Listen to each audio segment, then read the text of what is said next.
Ok, pessoal, estamos mais uma vez com o Mídia Certa.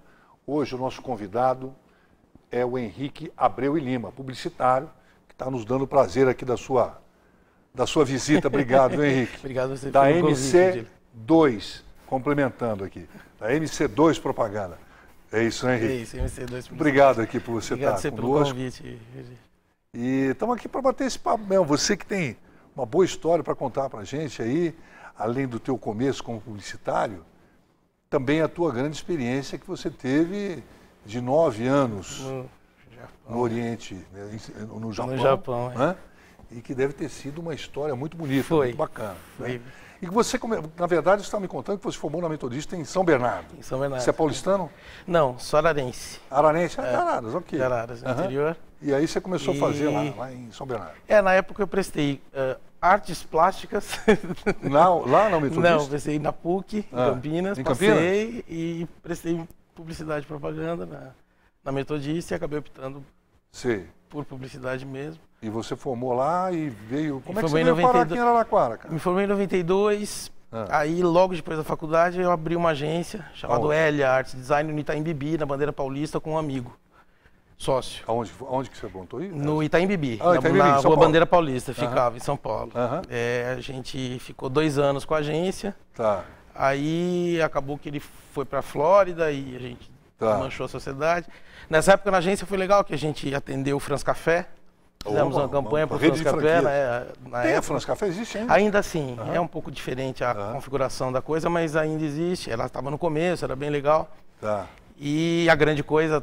Era recém-formado, a gente fez um CD de músicas italianas para Pirelli Fios e Cabos no final do ano. O brinde de final do ano da Pirelli Fios e Cabos. Foi bem legal a produção do encarte, toda a seleção de músicas. O que era distribuído para os clientes?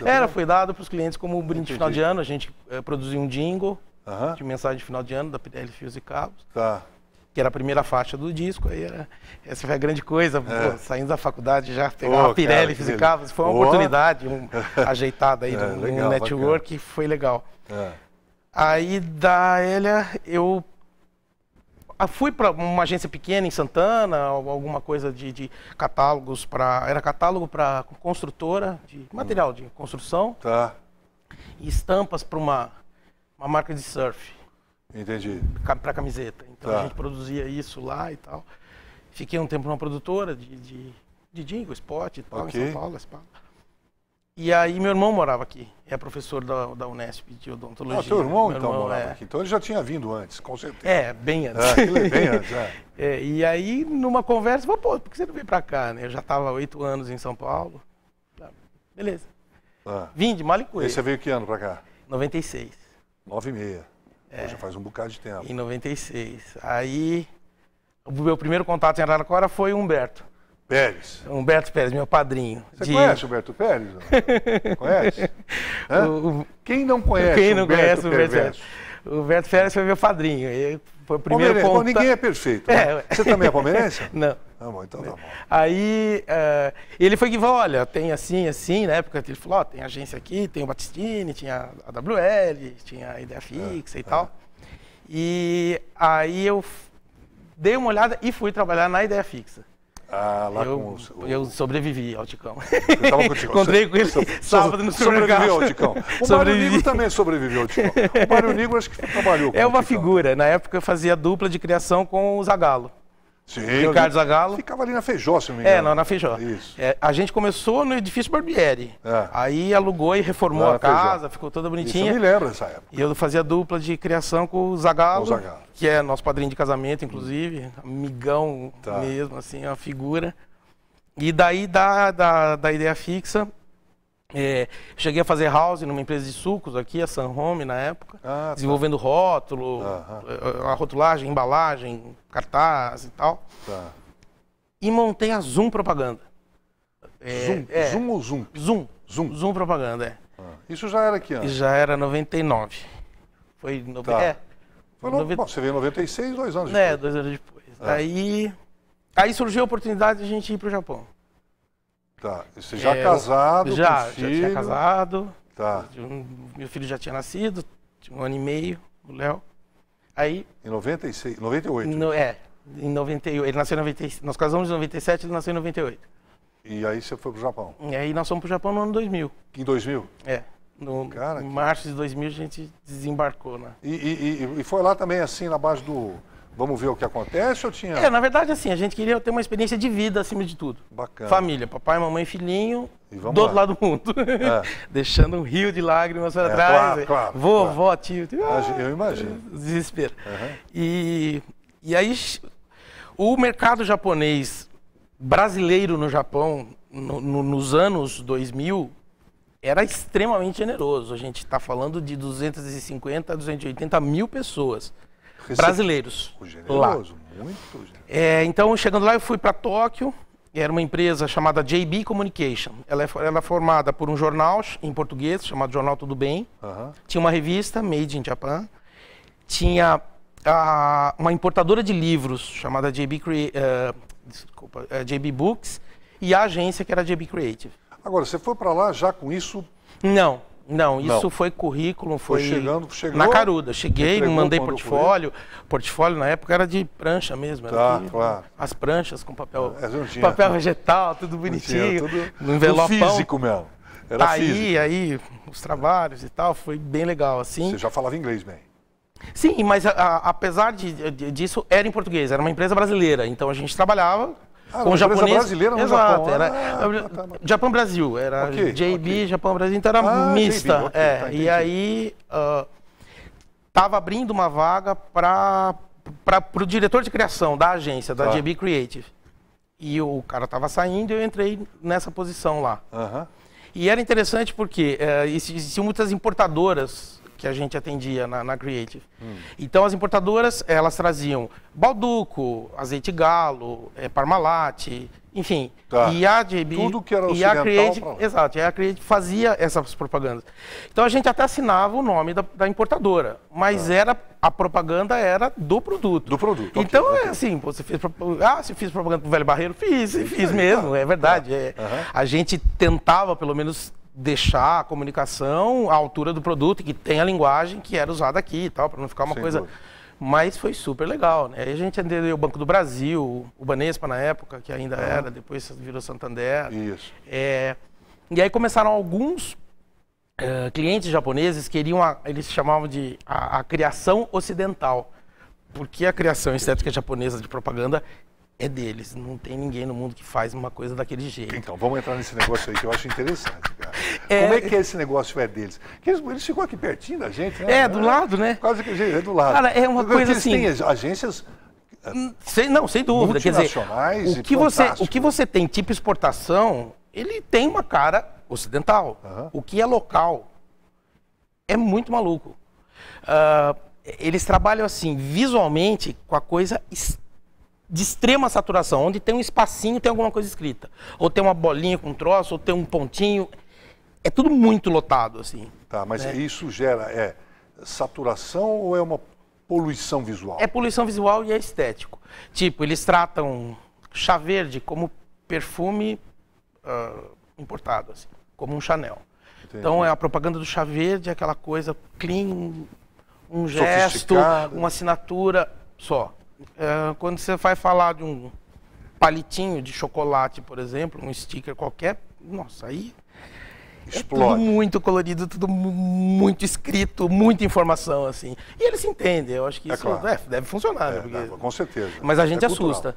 E a gente era procurado na Creative por isso, que clientes que queriam uma criação ocidental.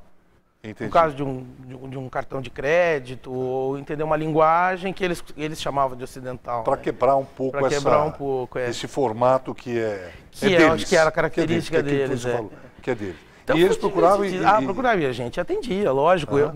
Na época eu levava um tradutor comigo, porque a comunicação é meio estranha, a língua é muito diferente da nossa, a estrutura é diferente, a construção da frase é diferente, você fala o verbo no fim, como? É terrível. Não tem... Agora, Henrique, me diga uma coisa, você fala japonês, 9 anos lá? Não. Assim, a minha comunicação no Japão, claro, elementar, quando eu pedi uma pizza por telefone e ela veio exatamente como pedido, eu vibrei, eu não sei falar japonês, porque né, é aquela coisa do telefone.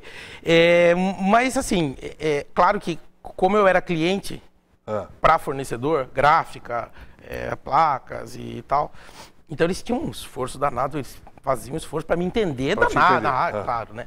Então era meio macarrônico, mas ia, assim. Porque o japonês também, a grande maioria dos japoneses não fala inglês. A pronúncia é muito ruim, porque tem fonemas no japonês, existem fonemas que não existem na língua japonesa, blá, blá, blá, blá, blá, clac, não tem. Não tem. Então, muito estranho. Então eles, as sílabas soltas não ficam. Agora, você imagina você trabalhar numa empresa de comunicação que tem que se comunicar de uma forma tão complicada, né, cara? Pois é. E chegava numa... Porque no final a comunicação contas, funciona, né? Você tem uma linguagem não verbal aí que acaba funcionando muito, né? Independente da língua, né, propriamente, do idioma, na verdade. Do idioma. E lá, o pessoal realmente, os japoneses, eu não sei, é uma pergunta, evidentemente, você passou tanto tempo lá, você me falou dos formatos que eles lançam mão para fazer as peças, né? Sim. Mas dentro dessas peças tem criatividade? Ou é uma coisa que nem o japonês, é muito... Então, é uma criatividade, é como diz, que o humor britânico, o humor americano, só eles entendem. É mais ou menos por aí. Entendi. Eu me lembro muito, ficou na minha cabeça, assim, eles usam muito o formato 15 segundos para filme e não para teaser. Muito comum. Muito comum. Para filme mesmo. Um produto vendido em 15 segundos. Você imagina. Então, assim, era uma mulher num gramado imenso e ela correndo e berrando. Enlouquecida, não sabe dizer. Com o negócio na mão. Quando vai chegando próximo nesse tempo, ela tá com uma esponja na mão. E é uma propaganda de detergente. Agora, por que ela estava gritando com aquela esponja na mão? Precisa perguntar para quem criou. Tem o mínimo. Boa, entendeu? Boa. E isso deve funcionar. Eles botam, putz, cara, ele vai vender, sei lá, alguma coisa ligada a cachorro-quente, a hot dog. Eles botam os caras vestidos de salsicha dançando, assim, pra gente é bizarro. Você fala, meu, que isso, né? É propaganda pra eles mesmo, né? Pra eles mesmo. Não e eles se divertem com isso, cara. E aí é o máximo. E pegam bandas, tipo J-pop, que é, né? E normalmente são bandas de 5, 6, 8 integrantes, né? É muito comum isso. E eles pegam essas bandas que estão arrebentando mesmo e botam os caras vestidos de salsicha dançando. E os caras vão, entende? Eu acho que mais vende por causa da atenção que chama. Eu acho que deve ser por aí. Do que o apelo publicitário. Mas é divertidíssimo. A gente se divertia muito, assim, acima de tudo. Henrique, nós vamos para o primeiro bloco. Vamos para um break. Voltamos no segundo bloco para falar sobre muito mais coisas e experiências que você tem aí. Legal. Gente, a gente volta já com Mídia Certa hoje com Henrique Abreu e Lima, um publicitário que está nos visitando hoje aqui. E voltamos daqui um pouquinho. Até já.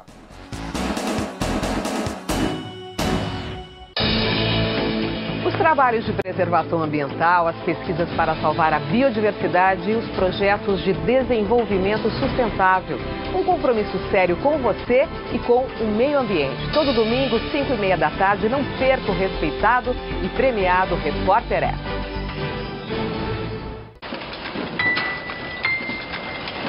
Escuta, Paula. Oi. Vou ter que cancelar a viagem no fim de semana. Sério? Sério. Fui escalada para um acidente de trabalho na sexta-feira à tarde. Vou perder a mão. Mas assim, de repente? De repente não. Tem dias que isso tá para acontecer. Programa Trabalho Seguro. A prevenção é o melhor caminho. Notícias, entrevistas, opinião e informação. O jornalismo em primeiro lugar, de segunda a sexta.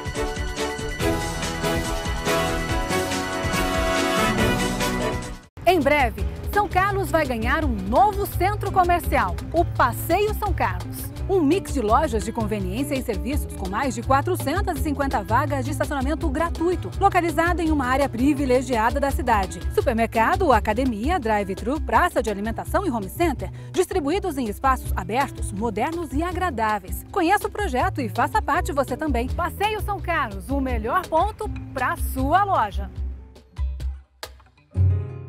Quarta, 11h30 da noite. Eu quero cantar na televisão. Eu adoraria.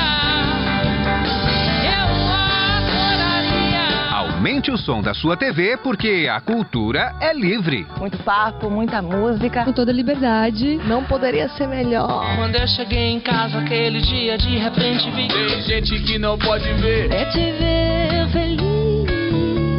Cultura livre é... bacana.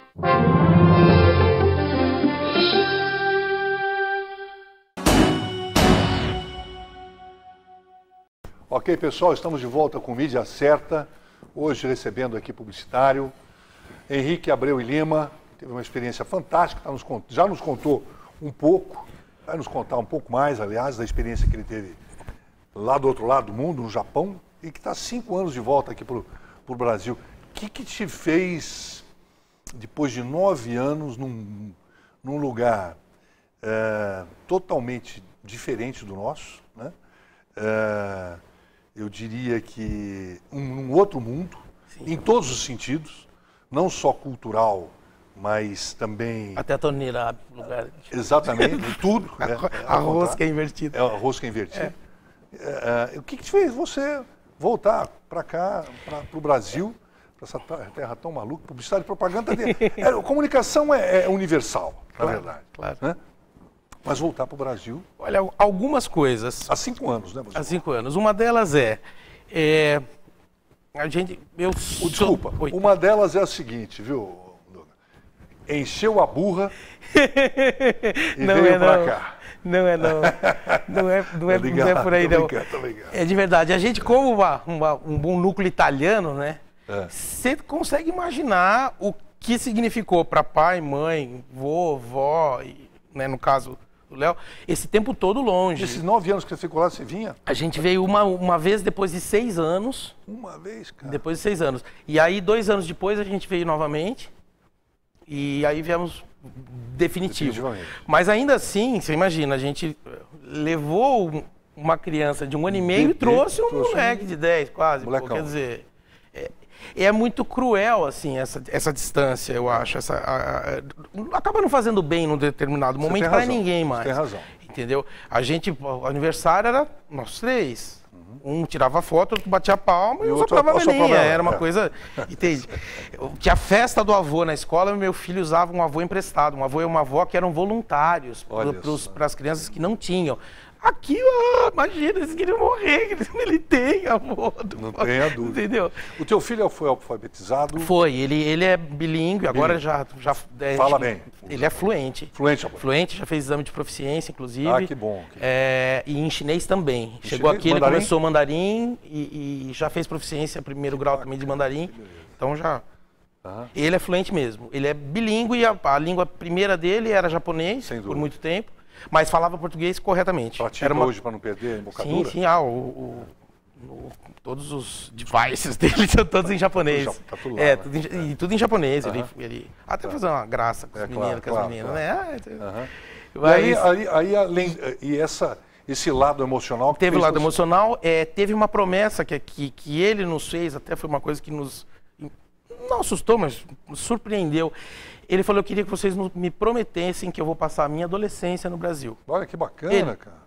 Tinha acho que 7 anos. Que bacana. Ok, né? Tá prometido. E então chegou a hora, ele tinha 10 anos, já estava, segundo ponto. E trabalhar no Japão é gostoso, mas não é fácil. Imagina. Por todas as razões. Por N razões. Por você encarar um clima de 2 graus negativos por muitos meses até, entendeu? E ter que se virar com isso. Trabalhar 12 horas por dia, de segunda a sábado, das 9 da manhã às 9 da noite, na frente de um monitor de 22 polegadas, mandando bala. Depois dessa experiência em Tóquio, eu formei uma house numa empresa. Que comercializava produtos e serviços em português para os brasileiros. Entendi. Aí daí esse mercado que existia, né? E quando eu entrei nessa empresa, que a gente atendia na Creative, e aí eu migrei, eram 12 lojas que ele tinha no Japão. É uma rede. Pois é. Quando eu vim embora, eram 42. Caramba! E eu cuidava da comunicação visual geral. Sinalização, design interno, tudo, decoração de ponto de venda, enfim, era uma coisa meio maluca. E eles quase não têm material para trabalhar. Então, é uma loucura. Imagina que vai... Que uma loucura. E foram coisas legais, a sede dessa empresa. Quando eu voltei, vim para o Brasil, em 2006, 2007. Eu voltei para lá, o presidente da empresa estava me esperando, porque ele tinha comprado um terreno. E ele falou, nós vamos construir a sede da empresa. E eu quero que você... Eu falei, não, eu não sou arquiteto, não dá, calma. Ele falou, mas você tem bom gosto, eu gosto disso e é isso que eu quero e você vai fazer. Ele falou, tudo que tiver cor nesse lugar, quem vai determinar é você. Eu falei, ok. Ela falou que estava te esperando. Eu falei, porra. E tá lá, é uma satisfação porque eu tenho um prédio assinado, pô, são 4 andares, uma fachada legal. Que bacana. Pô, e você fez? Fiz. Você fez o projeto a gente todo? Importou um orelhão. Ele não funciona, mas é decorativo. Na porta do prédio ali tem um orelhão. Em Tóquio isso? Ele próximo em Kanagawa. É uma... Chama de província okay. Do lado. Dá uns 45 minutos de trem, mais ou menos, de Tóquio.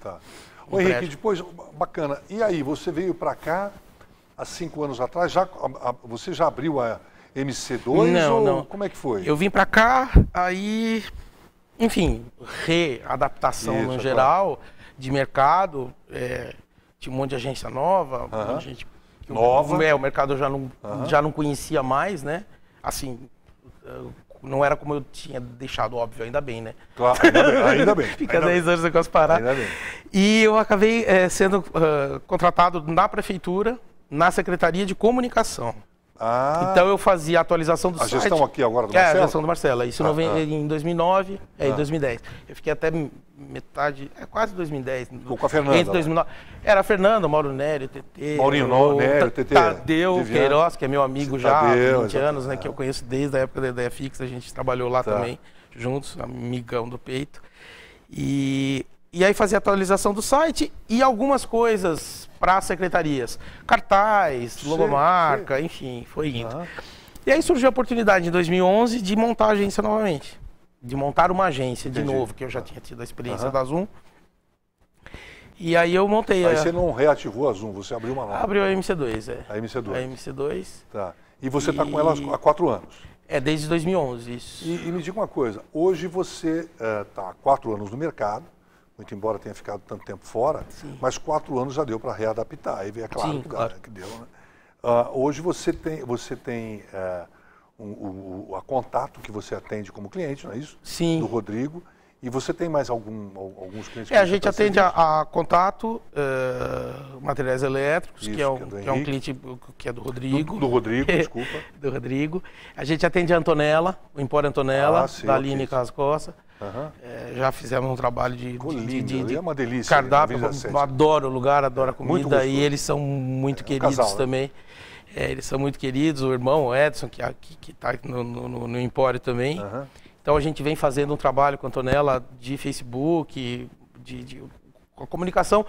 Mudou o cardápio, mudou um pouco o conceito, que era empório, agora é restaurante mesmo. Quer dizer, restaurante agora? A parte de empório, ele foi se transformando, né? E agora ele tem mais característica, mais de restaurante do que de empório. E o restaurante dele fica ali fora? Toda a área. É bem legal. E tem a parte de rotisserie também, né? Que até por encomenda, que é a história do Antonella em casa, tal, e a gente está... Você hoje você cria ou você planeja mídia? Hoje eu faço um pouco de tudo. Você cria as peças. Crio as peças e a gente cria as acaba campanhas, fazendo os planejamentos. E faz planejamento de mídia também. Mais ou menos isso. O que você tem sentido desse mercado, que mudou muito, é verdade, de Araraquara, mas continua um pouco de mercado ainda conservador, eu diria. Sim. O que você está achando hoje desse mercado de publicidade e propaganda em Araraquara? Mais profissional, da época quando você deixou, do que está hoje? Como é que você está vendo isso? Eu acho que ele está diferente e eu tenho a impressão de que existia um pouco mais de ousadia. Existia? Existia, um pouco mais de ousadia. A gente via peças... eu acho que é uma questão de adaptação, evidente, mas, por exemplo, a peça... O veículo outdoor, quando de 96 ao ano 2000, era uma coisa fantástica, assim, a gente explorava a coisa, eu lembro de lavanderia, a gente pôr lençol no outdoor balançando, lençolzão branco, entendeu? Tinha essa criatividade até, e essa ousadia. É ousadia mesmo, sabe? Se trabalhava muito com aplique, com coisas, porque eram próprias, tinham um conceito, tinham a ver com o conceito, né? E agora, assim, até acontece, mas é diferente, né?